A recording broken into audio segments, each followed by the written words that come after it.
सेवा करे सुचाकर होए। ਕਹਿੰਦੇ ਨੇ ਜਦੋਂ ਦਿਨ ਸਾਡੇ ਵੱਲ ਨਾ ਹੋਣ ਤਾਂ ਇਨਸਾਨ ਰੋਟੀ ਤੋਂ ਵੀ ਆਤਰ ਹੋ ਜਾਂਦਾ ਹੈ। ਕਿਸ ਤਰ੍ਹਾਂ ਇੱਕ ਪਲ ਗੁਜ਼ਰਦਾ ਹੈ ਇਹ ਉਹੀ ਦੱਸ ਸਕਦਾ ਹੈ ਜਿਸ ਦੇ ਨਾਲ ਬੀਤੀ ਹੋਵੇ। ਪਰ ਜਦੋਂ ਪਰਮਾਤਮਾ ਕਿਸੇ ਨੂੰ ਉਸ ਦੀ ਸਹਾਇਤਾ ਕਰਨ ਭੇਜਦਾ ਹੈ ਤਾਂ ਉਹ ਫਰਿਸ਼ਤੇ ਤੋਂ ਘੱਟ ਨਹੀਂ ਹੁੰਦਾ।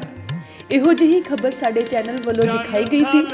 ਸਾਡੇ ਚੈਨਲ ਵੱਲੋਂ ਪਿਛਲੇ ਦਿਨੀ ਸਰਹੱਦੀ ਪਿੰਡ ਡੱਲ ਜ਼ਿਲ੍ਹਾ ਤਰਨਤਾਰਨ ਦੀ ਖਬਰ ਦਿਖਾਈ ਗਈ ਸੀ ਕਿ ਇੱਕ ਬਹੁਤ ਲੋੜਵੰਦ ਪਰਿਵਾਰ ਸਾਹਮਣੇ ਆਇਆ ਸੀ ਜਿਸ ਦੀ ਵੀਡੀਓ ਆਪਣੇ ਚੈਨਲ ਰਾਹੀਂ ਸਮਾਜ ਸੇਵੀ ਅਤੇ NRI ਵੀਰਾਂ ਦੇ ਧਿਆਨ ਵਿੱਚ ਲਿਆਂਦੀ ਸੀ। ਪਰਿਵਾਰ ਦੀ ਮੁਸ਼ਕਿਲ ਸੀ, ਪਰਿਵਾਰ ਦਾ ਬਾਹਰਲਾ ਗੇਟ ਵੀ ਨਹੀਂ ਸੀ, ਕੰਧਾਂ ਵੀ ਲਗਭਗ ਖਤਮ ਹੋਈਆਂ ਸਨ ਅਤੇ ਉਹਨਾਂ ਦੇ ਕਮਰੇ ਕਦੇ ਵੀ ਡਿੱਗ ਕੇ ਪਰਿਵਾਰ ਉੱਤੇ ਕਹਿਰ ਢਾ ਸਕਦੇ ਸਨ।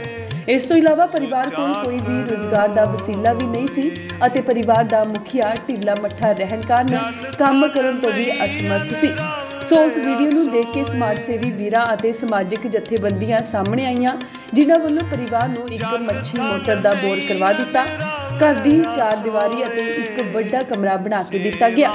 ਉਸ ਤੋਂ ਇਲਾਵਾ ਪਰਿਵਾਰ ਨੂੰ ਇੱਕ ਸੰਸਥਾ ਵੱਲੋਂ ਇਲੈਕਟ੍ਰੋਨਿਕ ਬਿਜਲੀ ਦੀ ਦੁਕਾਨ ਦਾ ਸਾਮਾਨ ਮੁਹੱਈਆ ਕਰਵਾਇਆ ਗਿਆ ਤਾਂ ਕਿ ਪਰਿਵਾਰ ਆਪਣੀ ਰੋਜ਼ੀ ਰੋਟੀ ਚਲਾ ਸਕੇ ਅਤੇ ਕਿਸੇ ਦੇ ਮੂਹਰੇ ਹੱਥ ਨਾ ਅੱਡੇ। ਜੋ ਕਮਰੇ ਦੀ ਸੇਵਾ ਕਰਵਾਈ ਗਈ ਉਸ ਦੀ ਸੇਵਾ ਕੀਤੀ ਗਈ ਲਖਵਿੰਦਰ ਸਿੰਘ ਪੁੱਤਰ ਬਲਵਿੰਦਰ ਪਿੰਡ ਡੱਲ ਹਲ ਵਾਸੀ ਅੰਮ੍ਰਿਤਸਰ ਵਾਲਿਆਂ ਨੇ। ਜੋ ਪਰਿਵਾਰ ਨੂੰ ਪਾਣੀ ਦਾ ਹੱਲ ਕਰਵਾ ਕੇ ਦਿੱਤਾ ਉਸ ਦੀ ਸੇਵਾ ਕੀਤੀ ਗਈ life care education welfare society Amritsar ਵੱਲੋਂ ਅਤੇ ਰੋਜ਼ਗਾਰ ਦਾ ਵਸੀਲਾ ਕੀਤਾ ਗਿਆ ਤੇ ਪਰਿਵਾਰ ਨੂੰ ਬਿਜਲੀ ਦੀ ਦੁਕਾਨ ਦਾ ਸਮਾਨ ਮੁਹੱਈਆ ਕਰਵਾਇਆ ਗਿਆ। ਵਿਸਾਖੀ ਦੇ ਦਿਨ ਹੋਣ ਕਾਰਨ ਪਰਿਵਾਰ ਵਿੱਚ ਜਿੱਥੇ ਵਿਸਾਖੀ ਦੀ ਖੁਸ਼ੀ ਸੀ ਉੱਥੇ ਹੀ ਆਪਣਾ ਨਵਾਂ ਘਰ ਅਤੇ ਆਪਣੀ ਨਵੀਂ ਦੁਕਾਨ ਵੇਖ ਕੇ ਬਹੁਤ ਖੁਸ਼ੀ ਸੀ। ਇਸ ਮੌਕੇ ਪਰਿਵਾਰ ਨੇ ਕੀ ਕਿਹਾ ਅਤੇ ਸਮਾਜ ਸੇਵੀ ਵੀਰਾਂ ਨੇ ਕੀ ਕਿਹਾ ਤੁਸੀਂ ਆਪ ਹੀ ਸੁਣ ਲਵੋ। ਉਹਨਾਂ ਸਾਨੂੰ ਲਖਵਿੰਦਰ ਸਿੰਘ ਜਿਹੜਾ ਡੱਲ ਵਾਲਾ ਉਹਨਾਂ ਸਾਨੂੰ ਲੈਂਟਰ ਪਵਾਤਾ ਕੋਠੇ ਦਾ ਤੇ ਜਿਹੜੇ ਦੂਜੇ ਵੀ ਸ਼ਹਿਰ ਵਾਲੇ ਉਹਨਾਂ ਸਾਨੂੰ ਦੁਕਾਨ ਪਵਾਤੀ। ਤੇ ਸੁਸਾਇਟੀ ਤਾਂ ਸਾਡੀ ਹੈਗੀ ਹੈ ਉਹ ਹੈਲਪਿੰਗ ਐਂਡ ਵੈਲਫੇਅਰ ਐਸੋਸੀਏਸ਼ਨ ਹੈ, ਇੰਡੀਆ ਰਜਿਸਟਰਡ ਹੈ ਸਾਰੇ ਕਿਤੇ।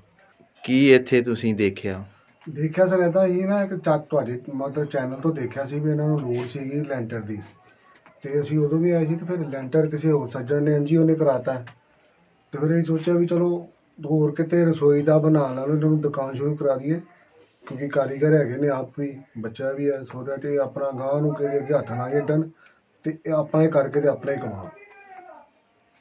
ਪਰਿਵਾਰ ਦੇ ਵਿੱਚ ਮਾਹੌਲ ਖੁਸ਼ ਹੈ ਜੀ, ਬਹੁਤ ਵਧੀਆ, ਵੀ ਚੰਗੇ ਨੇ, ਮੁੰਡਾ ਬੜਾ ਮਿਹਨਤੀ ਲੱਗ ਰਿਹਾ ਜੀ, ਉਹਦਾ ਆਪਣੇ ਦਿਲ ਕਰ ਰਿਹਾ ਵੀ ਮੈਂ ਕੰਮ ਸ਼ੁਰੂ ਕਰਾਂ।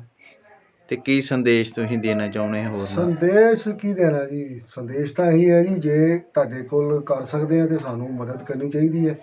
ਜਦੋਂ ਸਾਡੀ NGO ਨੇ ਮਦਦ ਕੀਤੀ ਹੈ ਸਾਨੂੰ ਕਈ ਆਪਣੇ NRI ਬ੍ਰਦਰ ਹੈ ਰਵਿੰਦਰਪਾਲ ਸਿੰਘ ਸ਼ੰਟੂ ਉਹਨਾਂ ਵੱਲੋਂ ਆਈ ਹੈ ਮਦਦ, ਬਾਕੀ ਕੁਛ ਅਸੀਂ ਜਿਹੜੀ ਇਕੱਠੀ ਕਰਕੇ ਕੀਤੀ ਹੈ। ਸੰਦੇਸ਼ ਇਹ ਵੀ ਇਹਨਾਂ ਨੂੰ ਸੰਦੇਸ਼ ਹੈ ਹੁਣ ਮਿਹਨਤ ਕਰਨ ਤੇ ਥੋੜੇ ਬਹੁਤੇ ਆਪਣਾ ਕੰਮ ਕਰਨ, ਆਪੇ ਲੈਂਟਰ ਬਣ ਜਾਣ।